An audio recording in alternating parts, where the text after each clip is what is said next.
It was a beautiful day in the mountains. The sun was playing hide and seek among the fluffy floating clouds, and the air was soft and warm. Bobo, the good little man of the mountains, was waiting for the birds and animals to come. To come for what, do you suppose?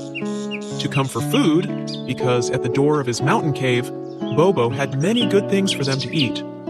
He had nut cakes for the fuzzy-tailed squirrels. He had seed puddings for the pretty fluttering birds. He had cabbage salads for the long-eared rabbits. He had tiny cheeses, no bigger than cherries, and these were for the little mice.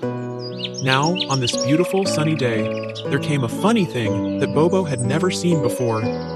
It looked something like a dog, and also a little like a giraffe, and from the top of its head to the tip of its curled tail, there was a row of beautiful blue points. "Good morning," said Bobo. "And what kind of an animal are you?" "I'm not an animal," said the funny thing. "I am an aminal." Bobo was about to say that there was no such word as a munal, when the funny thing looked around fiercely and cried, "And what have you for a hungry aminal to eat?" "Oh," said Bobo, "here are some lovely nut cakes. I also have some fine seed puddings. This cabbage salad is very nice, and perhaps you'd like these little cheeses." But the funny thing turned away and said, "I never heard of such silly food. No aminal would eat those things. Haven't you any dolls today?" "Dolls?" cried Bobo in surprise. "Certainly," said the funny thing, "and very good they are, dolls." "To eat?" cried Bobo, opening his eyes very wide at such an idea. "To eat, of course," said the funny thing, smacking his lips. "And very good they are, dolls." "But it is not kind to eat up little children's dolls," said Bobo. "I should think it would make them very unhappy." "So it does," said the funny thing, smiling pleasantly. "But very good they are, dolls." "And don't the children cry when you take away their dolls?" asked Bobo. "Don't they, though?" said the funny thing with a cheerful grin. "But very good they are, dolls."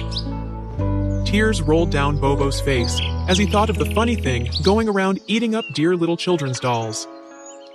"But perhaps you take only naughty children's dolls," he said, brightening up. "No, I take them specially from good children," said the funny thing gleefully, "and very good they are, good children's dolls."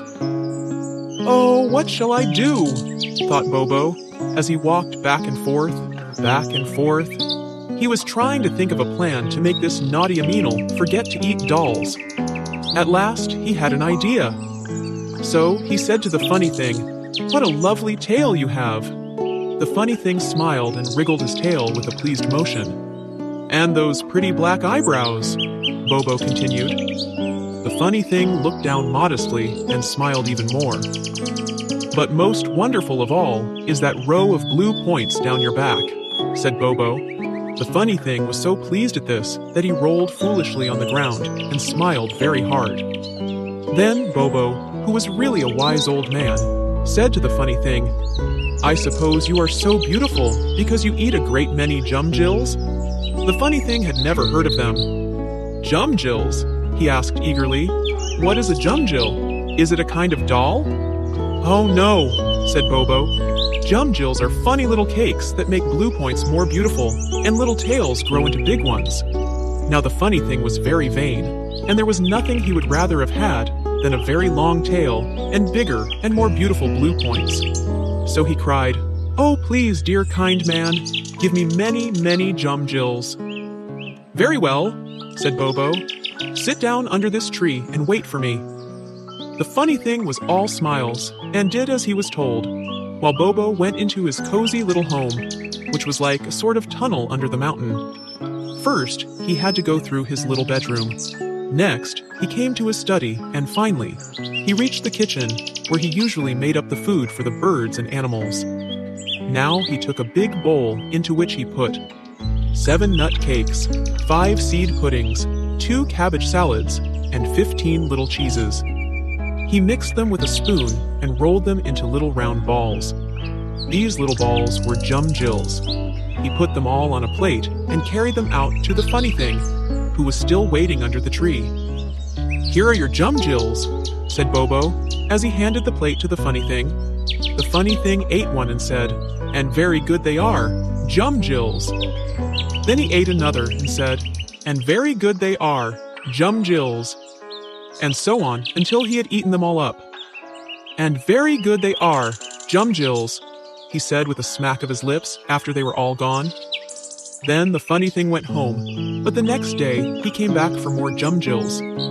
His tail was already a little longer, his blue points were beginning to grow, and he looked very happy indeed. Every day, the funny thing came back for more Jum Jills. He came for a long, long time, and each day his tail was longer. But on the 20th day, his tail had grown so long that he could not move about much. So he chose a nice big mountain and sat on the very top of it. Every day, Bobo sent birds to carry Jum Jills to the funny thing. And as the funny thing's tail grew longer and longer, he curled it contentedly around his mountain. His one joy in life was his beautiful blue-pointed tail, and by, the only words he ever said were, and very good they are, Jum Jills. So of course he ate no more dolls, and we have kind old Bobo to thank for that.